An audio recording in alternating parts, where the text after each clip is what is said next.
This episode of the Tactics Meeting is brought to you in part by Gallagher Marine Systems. Gallagher Marine Systems is the industry's most comprehensive source of full-service, in-depth compliance support.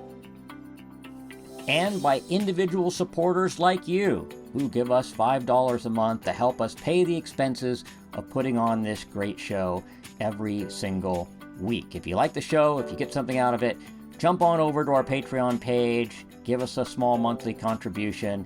We would really appreciate it. Well, it's time for the Tactics Meeting, the program where we talk to subject matter experts about response tactics and technology. And today I want to welcome to the podcast Jeff Schlegelmilch. He is the director of the National Center for Disaster Preparedness at Columbia University's Earth Institute. Jeff is a distinguished expert in disaster preparedness and public health with extensive experience in enhancing community resilience and integrating private and public sector capabilities for disaster response. Jeff, I'm thrilled that you agreed to come on the podcast and talk to us today. Thank you so much. No, thank you. It's great to be here. Looking forward to the discussion. So this podcast, as I think we discussed, has really had a strong focus on oil spill and maritime preparedness, but I was really interested in your book in Rethinking Preparedness and wanted to talk about some different kinds of disasters that we as emergency managers need to be thinking about. So, my audience are emergency managers, incident management team members, public information officers, incident commanders, the people who are managing incidents, along with the regulators who are, writing, state administrative codes to regulate these communities. And being ready for preparedness, it ebbs and flows, right? We have a disaster. Everybody's very excited about preparing for the next one, and then time goes on and nothing happens, and we're like, well, do we really need to spend that much money on preparedness? Let's cut back on this, and we'll buy a new bus or something, right? So it ebbs and flows. So can you tell me a little about you and your career and how you came to be in emergency preparedness? Yeah, absolutely. So I started my career in the field with an internship with the Boston Public Health Commission, and this was in the post 9/11 days.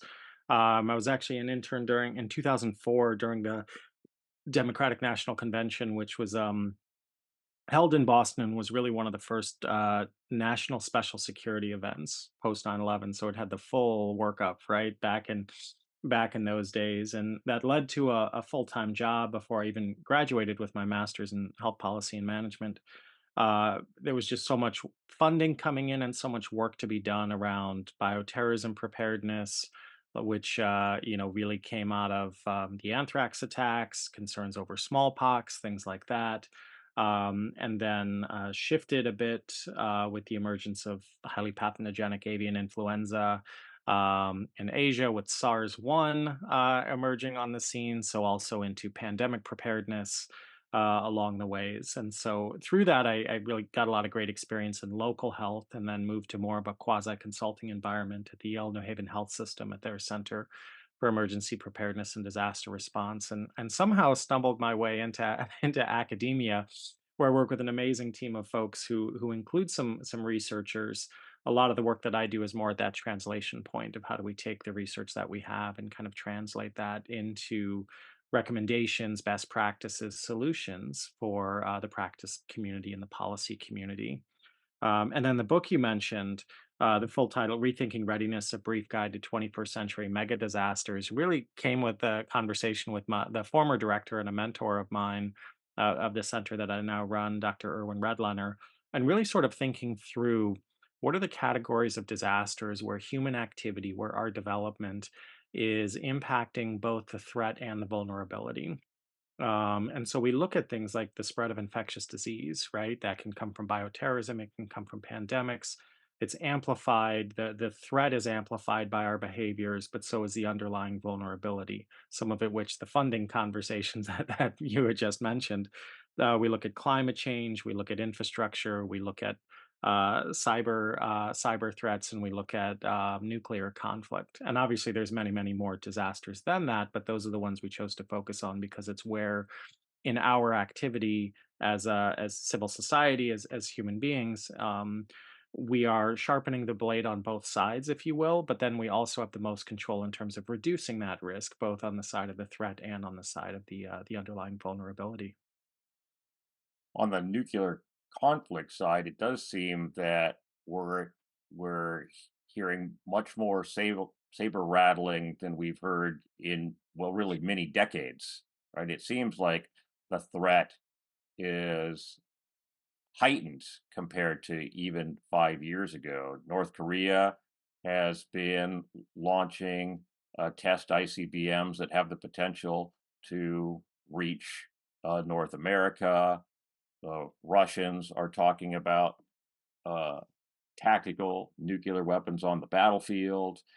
Um, and uh, Annie Jacobson just published her book, Nuclear War, which is kind of a terrifying account of how we can kind of stumble into nuclear war.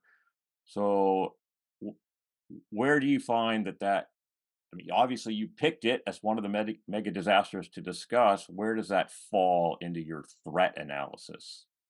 Yeah, and this was one that actually took some convincing. I wasn't sold on this, and Irwin actually really kind of made the case for this. And looking back, I think it's, and everything I learned along the way is it's really indispensable. So if we think back to the Cold War, right, we sort of had these two poles. You had the Soviet Union and the United States and its allies, and so you sort of picked a side, and then everybody had a bunch of missiles pointed at each other, and it got to the point where, we had things like fallout shelters, duck and cover, all that. Then everyone started to say, wait a minute, we have so many missiles pointed at each other. We're just all going to die. So there's no point in preparing. Um, if there's really no chance of survival, in some states, even passed laws sort of really preventing planning for this. But then, as you mentioned today, it's a very different threat. And in some cases, the odds of a nuclear weapon being used, some would argue, is actually greater than it's ever been before. But the type of conflict is very different. The breakup of the Soviet Union, the emergence of new actors in the nuclear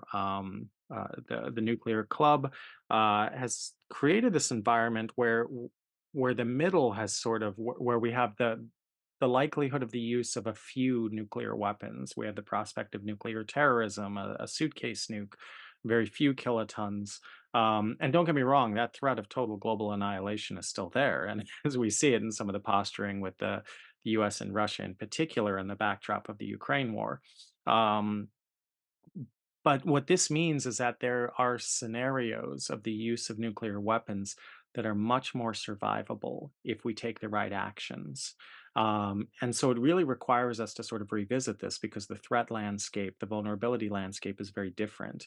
And this is one of those things, and we talk about it in the book, and where, if you're in a situation where you're in Times Square and there's a suitcase nuke or a small nuclear device that goes off, there are very simple actions to get away from the fallout that could save tens of thousands, even hundreds of thousands of lives if people just know what to do and know the right steps to take. And again, this is very different than what we were taught in the height of the Cold War, where there really wasn't a scenario with these megaton warheads and many of them facing at each other. You just weren't going to get out of the blast and you weren't going to survive the blast. So there was no point in surviving the fallout. So it gives us opportunity, I think, to revisit these threats, revisit these old assumptions because they don't hold up the same way in a modern context, and there are preparedness actions that we can take that could save really many lives in the unlikely event that we actually have to employ these strategies.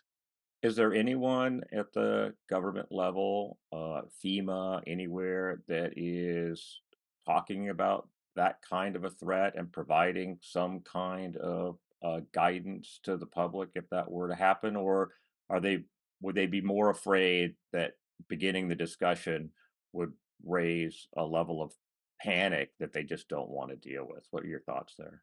Yeah, so the answer to both questions is yes. So the guidance is there. FEMA has some guidance out there. I believe ready.gov has some guidance here in where I'm based in New York City. The New York City Emergency Management has also put out some messaging and some guidance, and I believe they've tried to. I don't work there, but noticing on some of the timing is to try to find those teachable moments, right, when people are paying attention and sort of absorbing this. But you bring up a really important point on two sides. One is you just start randomly talking about nuclear preparedness. It's like, well, what do you know that I don't? Like, why are we talking about this now? Come on. Is this more serious, right? There's all this suspicion that comes along with it. And the other is people have really busy lives. They're struggling to pay rent. They got to pick the kids up from school. They got to do this. They got to do that. And so to add on, why am I don't have time for nuclear? You know what I mean? So it's one of these things where I think having the information and having the guidance there is really important. And then the best practice is really sort of finding out where those moments. Is it a nuclear test in North Korea or something like that? Is it some saber rattling at the UN where all of a sudden people are asking a lot of questions? Well, that's great. Now here's a good time to talk about this. Because there's a lot of threats to cover. There's a lot of things to talk about, and we can't reasonably expect people to absorb all of it. But again, these are very simple actions in terms of getting inside, getting away from the windows towards the center of the building, all the things to essentially protect you from the fallout for a good 12, 24 hours or so. That can make a huge difference in terms of the survivability of a situation if you're outside the initial blast, of course. Right. Even if you're nowhere near the blast, let's just say, for the sake of argument, that a, a single low yield tactical nuclear device was used in Ukraine. Mhm. Just the fact that it was released, wouldn't that send people around the globe into a panic? It does. Bank runs on banks, stock market sell-offs. I mean, it seemed like just that release, where the actual explosion and fallout have no effect on you at all, could just be devastating to the economy. Yeah, and I think the question would be for how long? Because I would speculate that you would see this moment of panic in markets and folks around the world, right? How aggressive that is will have a lot to do with sort of what happened, and how long it lasts will have a lot to do with what comes in the moments after. Does this look like an isolated event, or does this look like something more significant? So I think that looking at those cascading effects and even those non-direct effects or indirect effects, I guess I should say, are nothing to be trifled with, and how long lasting they are um, is will have a lot to do with what comes next. Aside from that, as well, too, the environmental consequences. So folks may remember this notion of a nuclear winter, right, where we throw up so much pollution, where we create so much damage to the environment. It blocks out the sun. We have crop failures. We have all kinds of things, and end up in this nuclear winter per se. It's actually been studied, and with a far smaller number of nuclear weapons used, the kind that we might expect to see in a conflict, say, India and Pakistan, or even a handful of tactical nukes of sufficient yield in Ukraine, could set off what experts have called a nuclear autumn, where we do see significant effects, significant environmental damage, which can impact food supply chains, which can impact where people can live and things like that. That also shouldn't be underestimated. And again, it's not a desirable state to live in, but it's more survivable than a nuclear winter. So again, it's sort of, on the one hand, it says, oh, well, that's more survivable. But on the other hand, it says, oh, well, it actually won't take as much as we thought to get to a point of sort of global sort of environmental disruption as a result of it. So really, at the end of the day, it's best if we don't use nuclear weapons. Just don't use them. Roger that. No, no nuclear weapons, and everyone listening, don't go hide gold under your mattress. We're not, That's right. we're, we're Yeah. not, we're not there yet. Let's talk about biological threats. We all just came through the pandemic with the COVID-19. I personally believe that this is the more likely scenario for for us. Um, we're seeing a lot of antibiotic resistant um, bacterias. Um, you know, Infection prevention in hospitals where my wife works as a director of nursing is a really big deal. I mean, you go into the hospital to be treated for one thing and you end up sick with another because, what's in hospitals? Sick people, right? You want to not be sick, don't go near sick people. And sometimes you just don't have a choice. And then, the unknown unknown. Now, one of the other things before I forget, make a note. I want to talk a little about mold, which seems like, there was that TV show recently, The Last of Us, where it's a mold situation. I don't think we think a lot about molds. I don't know a lot about molds. Um, so that'll be interesting. So, what are your thoughts on emerging, uh, biological threats, natural or man-made? I think you're absolutely correct that this is the likely scenario. It's something that we see dotted through history. Pandemics come on a fairly predictable cycle with, well, I say fairly predictable. When COVID hit, pandemic experts and public health experts for years had been saying, look, we're due for another major pandemic. We're due. It's going to happen soon, right? Everything is cyclical, right? And what we're doing in terms of exposure to this is increasing our exposure through encroachment in biodiverse areas, which is where we see many pathogens emerging. We're connected like we've never been before. You can get on a plane and end up in just about anywhere in the world in about 12 hours, give or take. And so the ability to transmit these, and then we have, we're not keeping pace with our epidemiological surveillance, being able to track and detect and match these things.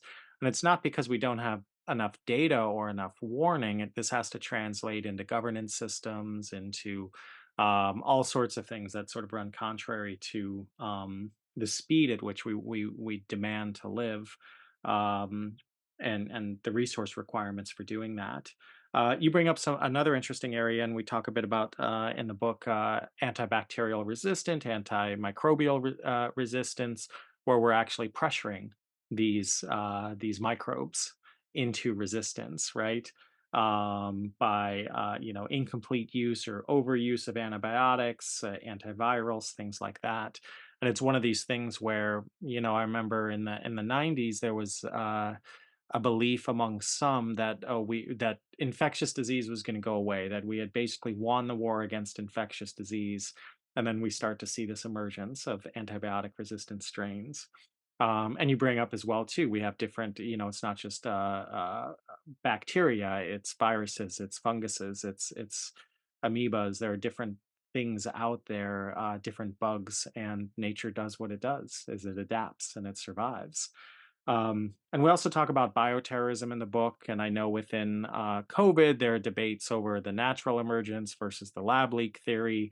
And without getting into that debate, I would just say that what this means is that in some cases, we're creating more direct exposure to the natural emergence of these pathogens, which historically is where pandemics have emerged from, is some sort of species jump over. Something infects a species, the human immune system isn't used to seeing it. It adapts in a way that it can transmit efficiently between humans, and then you have something like what that's where most pandemics, if not all, come from. But that doesn't rule out the possibility of experimentation, of genetic, manipulation for research purposes and something getting out there. It doesn't change that we already do this in an inadvertent way in a healthcare environment, right? Where we do everything we can to destroy the bacteria, which means the couple that survive that process are going to start replicating, and they're going to have the genetic code to be more resistant to those methods, that because they survived. So in every action that we take to sort of suppress this threat, we also, if we're not really careful in monitoring it and investing in it, creating the next generation of superbugs, whether we intend to or not. So it's all just an important thing to keep in mind that these investments, we haven't seen a pandemic in a while. Let's stop investing in it. Oh, we see lower rates of hospital acquired infections. We must not need all this money for that anymore. It's like, no, no, no, you don't let up on these things. It's far, far more expensive in lives and livelihoods to respond than it is to prepare, which cuts across any field. Mold you bring up as well too. In my field where we've seen mold actually be a major, major public health issue is in the aftermath of flooding events or coastal storms and things like that. Right? It's something that we see sort of chronic exposure to among people in homes never kind of fully recover. Our center led a study along with Rutgers in New Jersey after Superstorm Sandy hit, and it found for children and families in homes, and it used the FEMA categories of no damage or minimum damage, moderate damage, and major damage, and who was most at risk to report a mental health or physical health diagnosis. And the of course, those with major damage were higher than those with no damage, but the highest was those with moderate damage. And those tended to be people who were still living in homes, who had homes a lot of times that had mold in it, that had damage, that didn't have that ability to move on. And Right, so, they have nowhere to go. They have no mechanism to leave, right? yeah, And yeah. so And so they stay. yeah, and it creates chronic health stressors and chronic mental health stressors that we're starting to see in the data as well too. Is actually, having that total loss is devastating and puts you at higher risk, but it also creates a new normal on a more rapid pace than sort of being stuck in that sort of middle part. So it's something we need to understand more. But absolutely, if it grows and it can make you sick, it's something we need to keep an eye on. So how does an individual or a family engage in this kind of preparedness? Yeah. 'Cause it seemed like we really came away with two very divided camps after COVID-19, and it would seem to me that we're in a much worse planning position than we were before. While my view is that COVID-19 was was just a light knocking on the door for what's coming up the stairs behind it, and that, hey, here's a little bit of warning, but we're not listening, right? We just saw, more congressional hearings on the topic. It's all very contentious. What are your thoughts, and what can I as a individual do to prepare? Yeah, I'd say I know.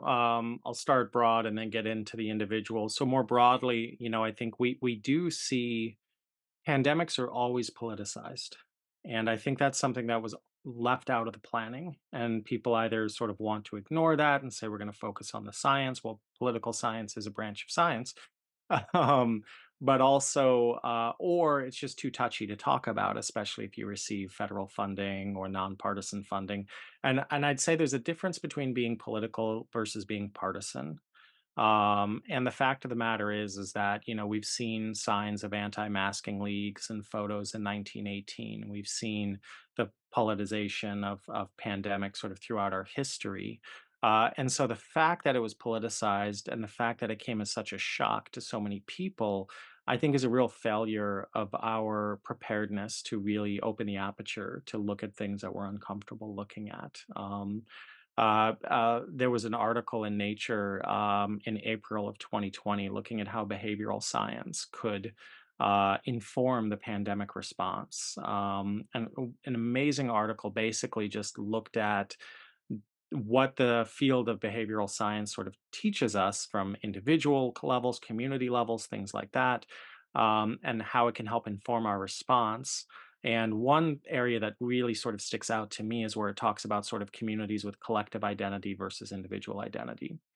With community identity, and you'll see this to oversimplify at a national level. You'll see this a lot in some of the responses in Asia and Korea and China, where the value of to make sacrifices for the greater community good is more of a primary sort of vantage point.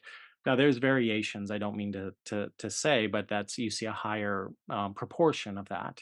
Then you come to countries in Western Europe and the U.S. where it's all about individualism. Like it, and that is something. Our individual freedom is something that is very sacred and very cherished, and it's something you never give up. So what it means is that we have these uh, interventions, non-pharmaceutical interventions, this becomes a very major issue. It means that in some areas with more collective identity, it's going to be easier to tell people, hey, don't make sacrifices for the greater good. And in other communities, it's going to be a lot harder, where you're looking to tell people, hey, give up your individual freedom, which you hold so sacred. And so if we back off from all of the politics, well, I should say within that too, politicians are going to exploit this for electoral reasons. And you hope that they don't. And some are doing it with more overtness and aggression than others. But that's my follow-on book that I wrote with a colleague, Catastrophic Incentives, where we look at sort of what are those incentive structures, and that's the incentive structure to get votes. So I would say, as individuals looking to prepare, first and foremost, um, get over yourself, right? Whatever side of the political spectrum you're on, get over yourself, right? Don't get so angry about what other people are doing, what's right, what's not. Look at what it is that you're doing and what you're willing to do. Look at things that prevent transmission, biologically protect yourself, protect those around you, and then you make a choice around that. You know, where we are now, COVID's not gone, but it's at the point now where, with certain exceptions, we're empowered. You can get vaccinated or not. If you don't get vaccinated, that can put yourself at more risk and put others around you at risk. But now it's a choice where people can sort of protect themselves or not. Um, and Obviously, we're better off as a nation if more people are vaccinated because there's less opportunity for spread. But this is all just a long way of saying, I spent so much time throughout the pandemic talking to people who were so frustrated about what other people were doing. And it always came back down to understand what other people are doing to inform what you do. If you're surrounded by people that are maybe you're not comfortable with them not wearing a mask, then maybe you don't go to that barbecue, right? But at the end of the day, make choices based on how you can best protect yourself and your family based on the best available science that's out there. Not interpretations of the science, not op-eds about the science, but what the science is out there, and understand that the social contexts and the political contexts are a very large part, as much, if not a larger part, than the biological science and the medical science in terms of how pandemics play out and how nations survive or don't survive pandemics. Excellent, thank you. Let's move on to cyber. Yes. I mean, we had a ship hit the bridge in Baltimore recently. I know the Coast Guard and the FBI were examining the potential that that could have been the ship's maneuvering systems being shut down. You can see in the video how it flicks off twice, right? The lights go out and then they come back on briefly, and then they go out, and then the ship hits the bridge. I had a Coast Guard speaker at a seminar a year before last who was talking about cyber attacks on shipping, and they're very concerned because when these ships are at the dock, there's a lot of people who are coming and going, agents and whatnot, and the idea that one could get direct access to a networked computer terminal where they might stick in a thumb drive or something to provide uh, the mechanism of infection, for lack of a better term, is pretty high.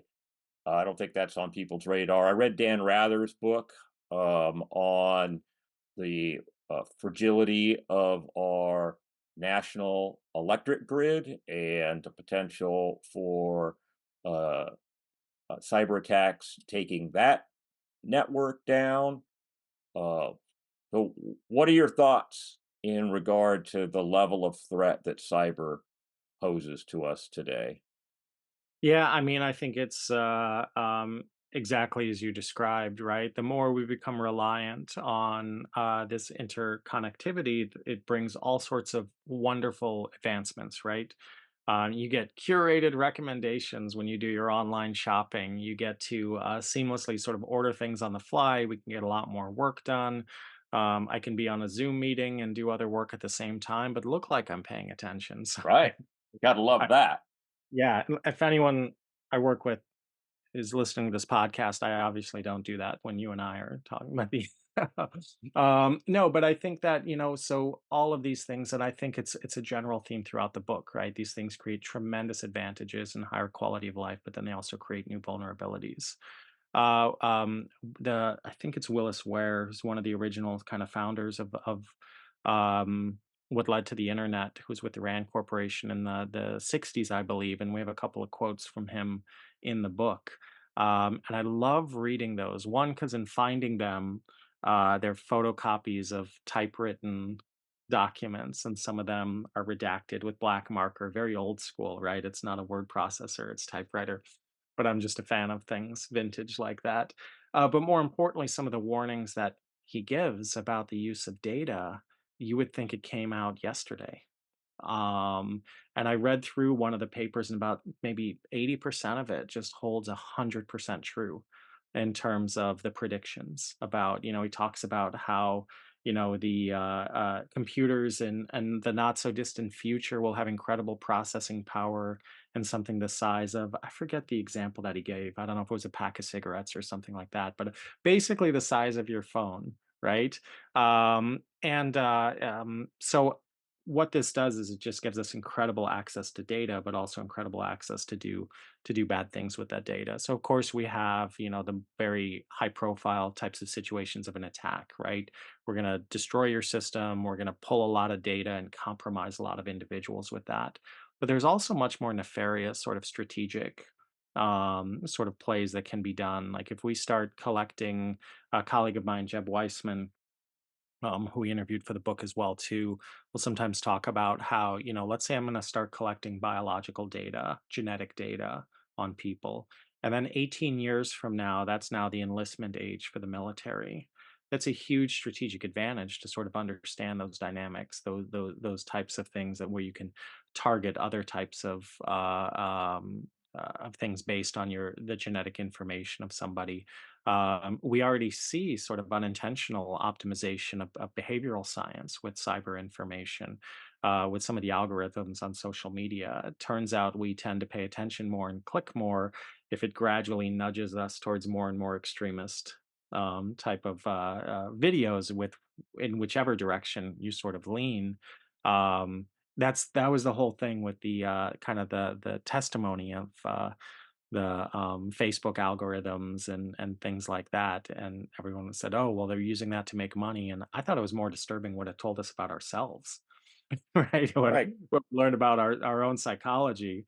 But the ability to weaponize that, and then of course we see, reports of like the Stuxnet virus. We see things like the centrifuges spinning until they destroyed the uranium enrichment centrifuges in Iran, and some pretty scary lessons of cyber attacks from there. So I think I don't mean to tell people smash all your devices and leave, because I have all this stuff on my phone. I'm a target for all of this as well too.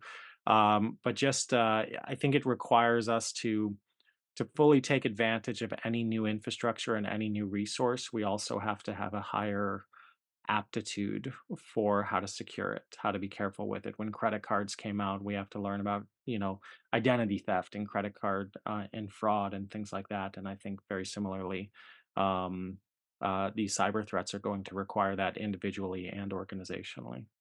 Yeah. I think people need to, on an individual level, I just would really recommend to people to, go get a big hard drive and back up all your data. And, Yeah. and leave it disconnected when it's not being backed up. Leave it disconnected from the network so that it is safe. We store so much of our stuff Yeah. like that, and that I think that's the biggest risk on a non-business individual level is the loss of data, and leave your stuff disconnected from the internet when you're not actually using it. Reminds me of I don't know if you're a sci-fi fan, but it reminds me of the Battlestar Galactica Mhm. story, where all those battleship, the Galactica, these big battleships, all the computers on them are not networked, right? To Right. protect them from the cyber attacks from the Cylons. And as it turns out, over time, they kind of gave up on that. There hadn't been a threat for a long time. And so the newer battle stars uh, were network. They didn't take those precautions, and that's how, in the second round of attacks from the Cylons, ended up succeeding, right? And it's like what we talked about earlier, right? We haven't we prepare. Oh, we haven't had a threat for a long time. Do we really need to do this anymore? No, it's fine. No, not so much. Yep. Um, Yeah, yeah, absolutely. And I think too, and we're seeing it even in conventional warfare, right? Like some of the earliest attacks or electronic jamming in sort of less publicly talked about or still in the but still in the open source in Ukraine, the accuracy of weapons sort of being degraded as the Russian army gets more sophisticated in jamming some of the guidance systems. The weaponization of space is something that's quietly terrifying because the GPS satellites are, they help us figure out where we need to drive to, but also they're on the guidance systems for transports, for weapon systems, for things like that. So we're deep in it. So we're already there. And then the question is how prepared we'll be and what's the redundancy in the systems to protect the electronic systems we have, but also to revert to non-electronic or more basic if we have to. yeah, the GPS system is a really great example. More and more people, and I'm one of them, have embraced Starlink for internet. The Ukrainians are relying on it heavily, and here's an internet satellite-based internet system that is privately controlled, and the owner operator of those systems can turn them off when they feel like it, and that you begin to rely on it, and then it's gone, and that. Yeah, absolutely. Yeah. Yeah, and then you're sort of back to the now other groups, and it's interesting too, where a lot of terrorist groups have been able to remain viable by relying on much lower tech situations that are harder to surveil, harder to track, and things like that. Al Qaeda famously used couriers, which made the tracking of Osama bin Laden so difficult, and things like that. So it sort of goes both ways, but of course, smaller scale tactics used by terrorists don't really help you with the type of large scale conflict, like we're seeing with Ukraine and Russia and things like that. So or maybe aren't a single solution the way that they are in other situations. But it's all just to say, I think that, the more we're dependent on any type of infrastructure, the more of a vulnerability that creates. And actually, in the infrastructure chapter and cyber chapters for the book, we debated whether or not they should be the same chapter or not. Is cyber really just its own branch of infrastructure? And the short answer is that conceptually it is, but it's really such a major piece with such major, with so many different components of baseline vulnerability to nation state adversaries to, hacker groups and things like that, that it really needs the space to talk about it much, much more broadly. Well, yeah, so the infrastructure threat that concerns me the most is the power grid. Yeah. And because it doesn't actually re- require a cyber threat to take it out. I mean, we've seen just in this last year, here in Washington, Oregon, and Idaho, people attacking transfer stations, either just shooting at them from a distance. And I'm sure there are people who know, but I'm not one of them, whether, those are just, crackpots who want to pop off a couple of 30-06 rounds, um, and watch the sparks fly when they take out a transformer, or whether there is a more thoughtful, uh, nefarious kind of activity going on. But it doesn't take all that much if you hit the right places, to bring down uh, the grid over a large area. I mean, these because it's all interconnected. When the grid on in the West Coast goes down, it goes down all the way to Colorado, Yeah. right? And then you know some places, like in the summer are so warm they're virtually uninhabitable without air conditioning, Yep. and without refrigeration. How long do you go before things really start to break down? What are your thoughts there? Yeah, and I think that that's absolutely right. I mean, the grid is a major sort of piece of infrastructure that people are heavily, heavily reliant on. We're seeing some pretty major investments in grid resilience now as a part of some of the funding that came from the bipartisan infrastructure law, and to a lesser extent the Inflation Reduction Act. But both of those contained a heavy dose of infusion of capital for infrastructure, including the grid.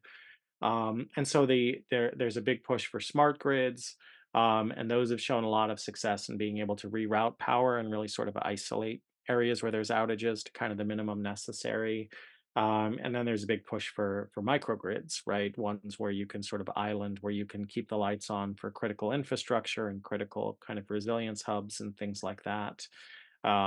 But of course, that's redundancy, which means there's more capital, more expenses, and things like that. So I think the industry is also struggling with a business model that's based on producing electrons in one place and sending them over to a lot of different places to much more distributed. And what do you do for privately owned and things like that? But yeah, it's a very similar pattern, right? It facilitates so many different aspects of how we live. People are able to live independently much longer than at home under medical conditions that require powered equipment. They can live in areas much hotter, much colder as a result of having access to electricity. But what that means is that when we lose it, there's this vulnerability, and there's been underinvestment in the grid for so long that we're in a state of vulnerability here. We say, okay, let's put $1 billion into it and build a few new substations. Well, those take years to build. Some of these infrastructure um, investments take years just to get started, to get through the regulatory process, to get through the required engagement processes. Um, and in the meantime, there's this vulnerability where if you lose it, it creates its own disaster. So I would argue the Texas blackout, it was precipitated by an extreme cold that sort of crippled the grid. But I think that's an important case study because that probably would not have been a major disaster if the power had not gone out. So I think we're seeing sort of these clean data sets now of uh, uh, of large blackouts that are also showing some of the cascading health impacts, the cascading inequities, the cascading economic impacts of all of these things at the same time. And here on the West Coast, anyway, we are seeing power companies warning people about public safety shutoffs Yep. in order to prevent forest fires or wildfires, right? And this is a direct result of, well, it's not really a public safety shutdown, is it? It's a please don't sue us for starting the fire shutdown, because PG&E got sued in California after the Paradise Fire, where they were blamed for their power lines in a wind event, being the source of ignition.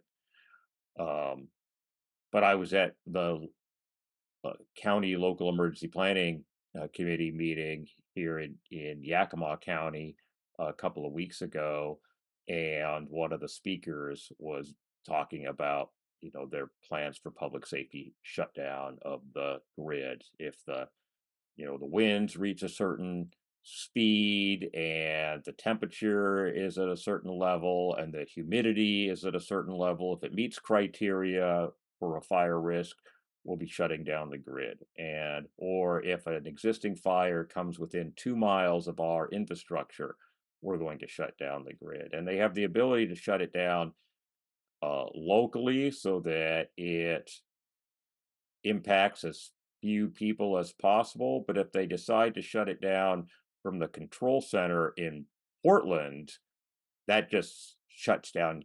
I mean, you'll shut down, 6 counties all at once. They don't have the ability to shut it down at a lower level. So I personally went out and bought a little generator to have here at the house. It's In the summertime, it's not big enough to run my air conditioner, but it'll keep the freezer and the refrigerator going. And in the wintertime, if the power is out, I have natural gas heat, but of course the furnace needs enough electricity to run the igniters, and so I need, a little. So, I've got a new. It's really cute. It's all propane. It's Okay. a it's an Alp. You should check it out. They're Yeah. they're like $600, propane only. They'll run for 3.5 hours on one of those little 1 pound green camp cylinders of propane. Super cool. Oh, nice, nice. Yeah, yeah. Yeah. Yeah, and I think you bring up an important point too, just in terms of the dynamics, and I work with a few colleagues who will, track forest fires and things like that. And I think an important component is that, so I'm going to talk out of both sides of my mouth right now. So the PG&E situation, I think, is a really really important case study because we're looking at, like, okay, infrastructure can actually trigger wider disasters, right? Normally, we see wider disasters sort of take away the power, right? And that kind of amplifies the effects of a disaster. And here we see kind of the opposite, where we see it sort of triggering, precipitating a larger disaster. So that's a really important thing to look at. We look at sort of the state of investment, what's being invested in, and I think it illustrates a vulnerability we have, where we're focusing a whole lot on decarbonizing the grid, but we also have a lot of vulnerabilities that already exist, right? That need to be addressed, and we can't do one at the expense of the other, or we risk losing lives and livelihoods. But the other piece that I would say too is I think that the focus on the role of the utility is important, and everything that in the discussion is appropriate to be discussed and argued and debated about. But what it actually sort of diminishes a little bit is that once that fire is sparked, why is it spreading so quickly? Why are there so many people in the pathway of harm? What is it about our forest management? What is it about longer summers and drier seasons and things that are making this threat more viable? What is it about our building codes and where we're building and how we're building that is putting more people in the pathway of harm? So every disaster is the product of a variety of different variables, and yet we try to regress to, especially when there's a lot of loss, to try and find who to blame. And there's enough blame to go around. And I'm not letting anyone off the hook, not letting PG&E off the hook or anything like that, but just to say that, to think that the problem is solved by addressing what sparked that fire, would be a mistake, because there are other things other than the grid that can spark fires as well too, which again doesn't take away from the tragedy of the fire that was sparked by electrical equipment. But again, and I'll use the example when we were talking about the nuclear chapter of the that missile alert, that ballistic missile alert in Hawaii, right? And they Right. and folks remember, and I remember seeing this B-roll of this father putting his kid in a storm drain to protect when it went off, and then other people not doing anything. And they said, "Oh, it was a false alarm. It shouldn't have gone out. Basically, we fixed the button. It won't happen again." And I was thinking, what if it was real? Like, for, like, a brief period, that was as real as if it were there was an actual incoming ballistic missile, and people were either not taking any action, or they were taking action that would cause more harm to themselves and their family and actually put them in danger. Like, when are we gonna talk about that? And so fix the button, fine. The system doesn't work. Right. Uh, so it goes off. There is a missile coming in. You push the button, the message goes out. Look at the behavior, and so I think that also uncovers things that we missed a really important opportunity to have a discussion about what to do, more broadly, in our obsession over this false alarm, than to actually look and say, if it had been real, wouldn't worked anyway. So anyway, a little bit of a rant on my end. No, I love rants. So, but it speaks to, training and awareness, and it's hard enough to train people whose job it is to do this work. So, for instance, I was just involved for the last 2 weeks in um, uh, a mystery oiling event here in Washington and Oregon off the coast that involved Coast Guard and state agencies, and the incident management team. they're talking about, doing ICS light and, not following the planning P. It's like, they've been through the incident command classes and at the same, but once they're in the chair, it turns out they didn't have enough experience to really know what to do. And they're the ones who have the responsibility to do it. So if we can't train our actual responders, um, how can we possibly train the public? I mean, that Yeah, just and I seems like such a big task. yeah, and I think part of it too is also what is it that we need people to do? And I think that's another piece is that, I always think of this old Simpsons episode where Homer builds a float and then is all drunk and drives it onto the field at halftime because he's running late. And then, people are booing him. He's like, no, hold on. I got to explain a few things about the float. And but in a more serious example, it's like if we want people to, we need to train them to 400 level ICS to be able to, um, you know, um, no, maybe that's an extreme example, but it's what do we 300 need? anyway. 300 Yeah, ICS will do. No one needs 400, but 300 sure. I was a colleague of mine who was a major executive for a major utility was not allowed in a disaster exercise because they hadn't completed the ICS trainings. And I was like, what in the hell kind of stupid ass crap is that? Like, I in an actual disaster, this is the actual person who's actually gonna be doing it, and you don't want them in your exercise because there wasn't some box that was checked, and so I think sometimes we let the procedures run the operation, and the procedures are a very important process for facilitating the operation, but we treat people to fill out the form, not to think about what the forms are facilitating. Um, and the other piece for individuals is what do we want them to do? We don't need them to understand the Bayesian classification system of this model versus that one. We need them to understand, look, this shows that there's some protective value of taking this action of wearing the mask or something like that. And there's some uncertainty around it. But at the end of the day, so I think part of it too is when we talk to people, we need to better understand what are the actions that they're looking to take as a result of this and connect those actions and understand they're different for different groups. In business intelligence systems, there's this idea of dashboarding, right? Where you take structured data and then different people in different divisions need different sort of arrangements of that data. Someone who's running a store needs to know what are my peak hours so I know when to send my staff on lunch break, right? Someone working at the warehouse needs to know when are we going to sell the most iced drinks so that I know which I need to stock up on and send folks. It's the same sales data people are pulling from, but they're racking and stacking it differently.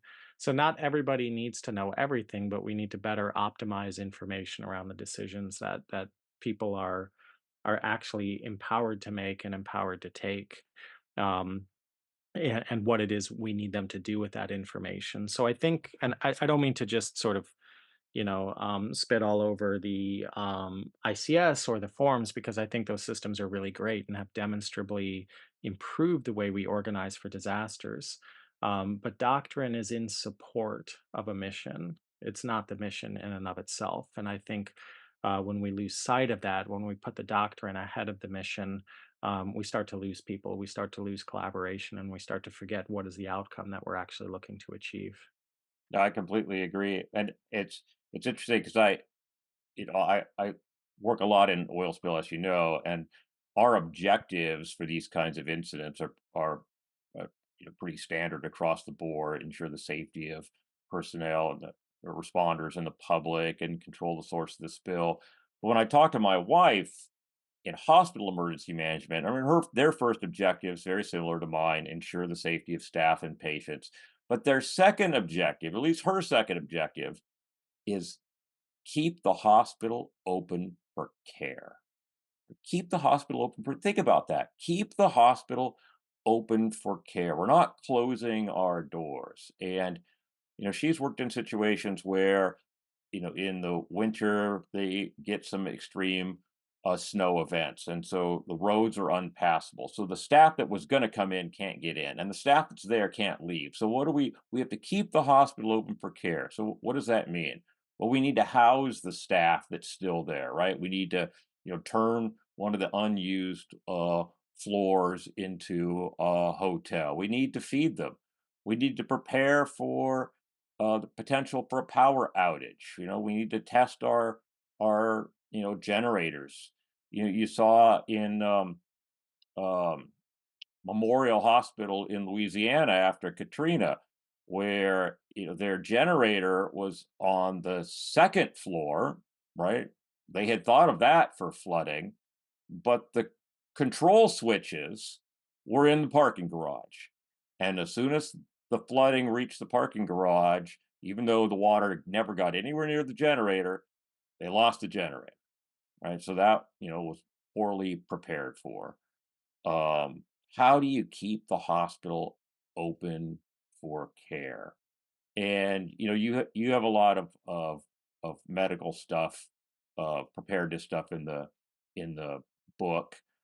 How does what happened at Memorial, and I think that became a Netflix special, 5 Days at Memorial, was a great book. Anybody who hasn't read 5 Days at Memorial, go get yourself a copy and read it because it is really, really interesting. So, what are your thoughts on those kinds of objectives?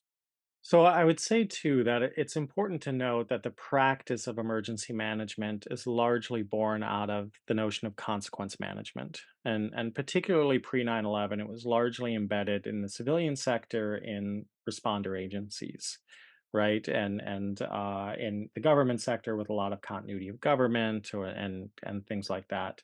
And then in the private sector, really emerged in areas of loss of data. We were talking about that in cyber, right? Protecting data and protecting the ability to conduct transactions as more and more work was being computerized, and loss prevention. So and there's still a lot of the DNA, and there's still a lot of the legislative DNA and the authorizing legislation of agencies that still put it in that area of consequence management. The research field around disaster science is sort of a mix. Some of it is kind of more on the emergency management side, some of it's more on the sociology side, and sort of looking at the emergence of groups and how multiple fields sort of interact with each other. Um, but I think what this comes down to is that we have a checklist culture in emergency management, which I think is important because you see it in any severely complicated environment.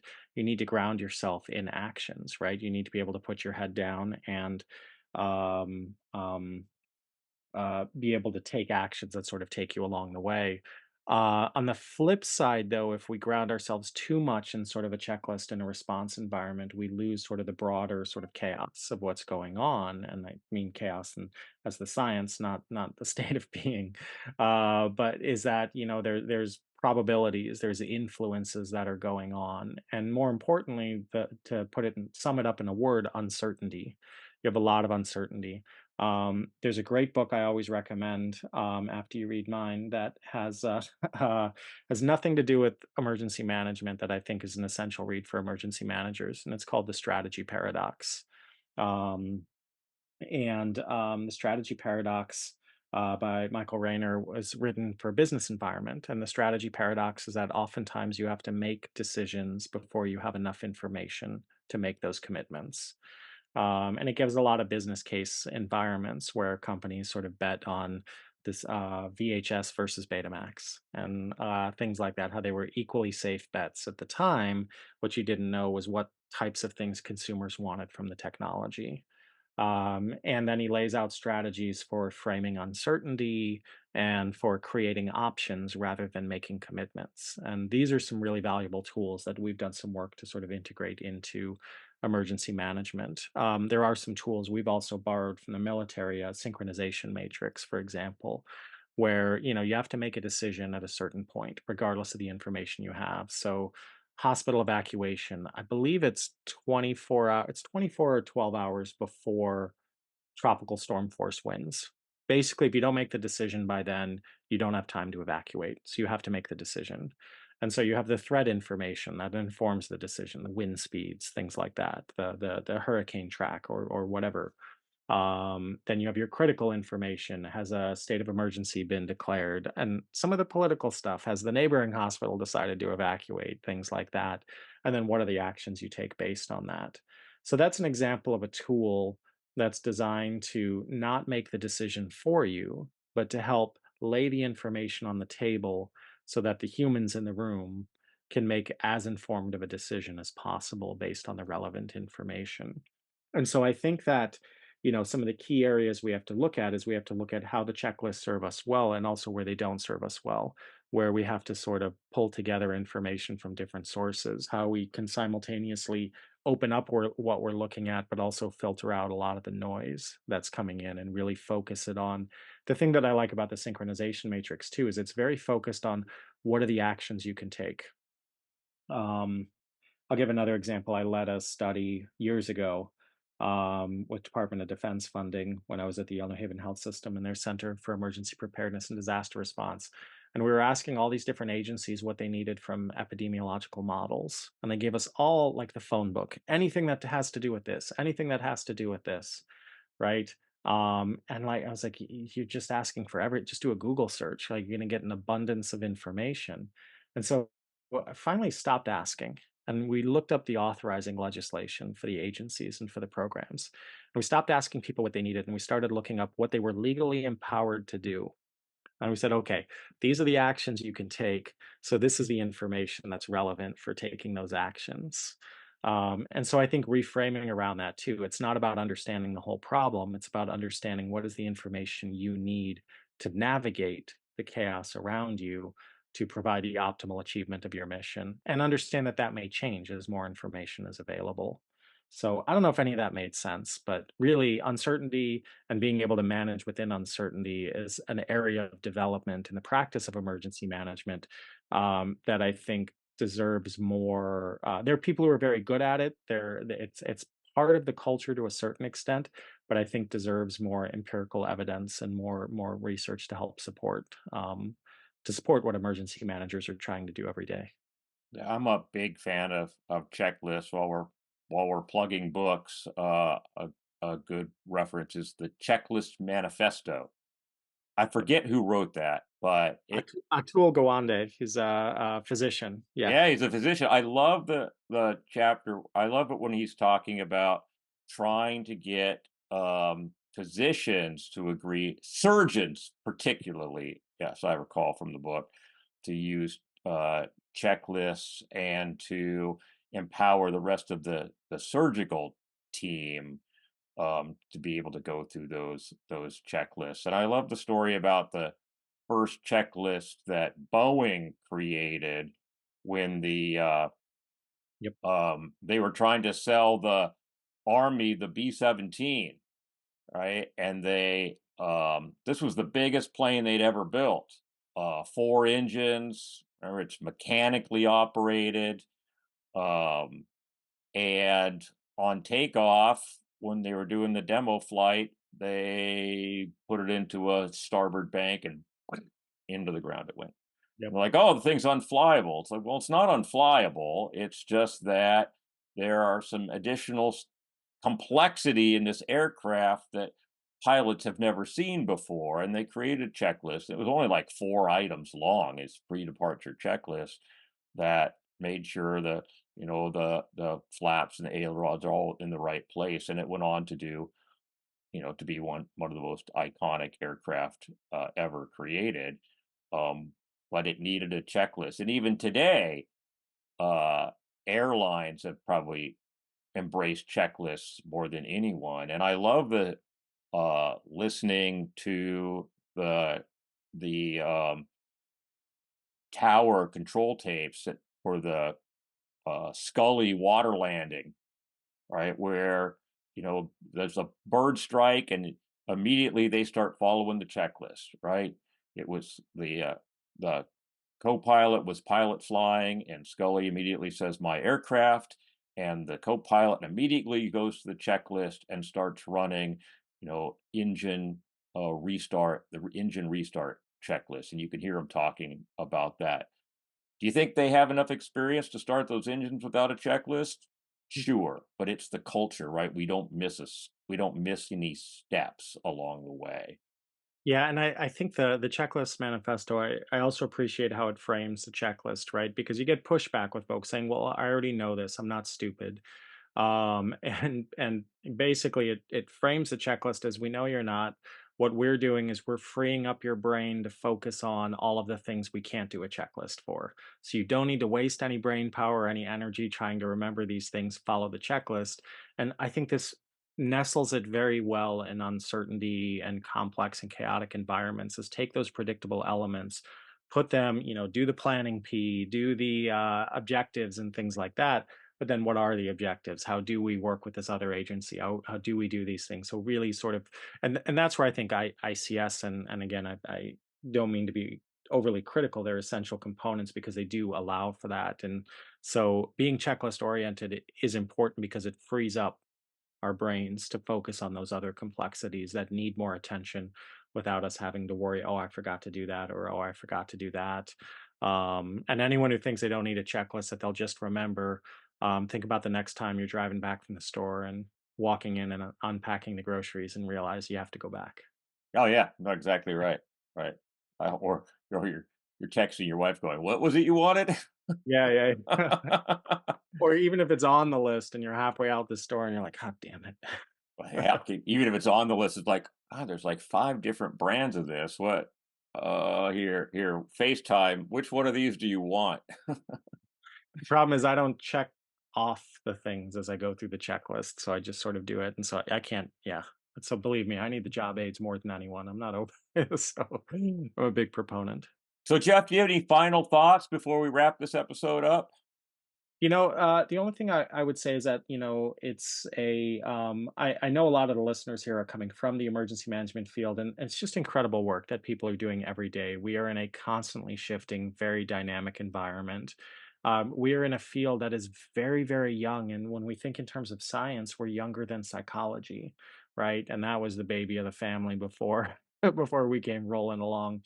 So it's, just it's we're all sort of figuring this out together, and I think we are carrying forward that tradition of, trying to do better today than we did yesterday, but know that we can do better tomorrow than we did today.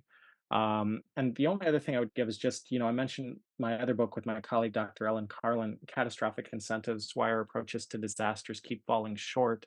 And what that gets into is, what are the underlying incentive structures within government, within academia, within nonprofits, within the private sector that sort of influence behavior. So there are all these influences to what we prioritize, how we prioritize it, that may be different than objectively looking at the disaster and what needs to be done. And so anything to sort of open our minds to what these influences are on our work, while at the same time being able to just continue to focus on the mission. So hopefully some of this is helpful to colleagues out there. But at the end of the day, I just very much appreciate all the work that you and all of your listeners are doing every day. And it's, if there aren't clear answers, I know they'll emerge from the great work that everyone is doing. Great. Thank you, Jeff, and thanks for taking the time to talk with us today. Absolutely. My pleasure.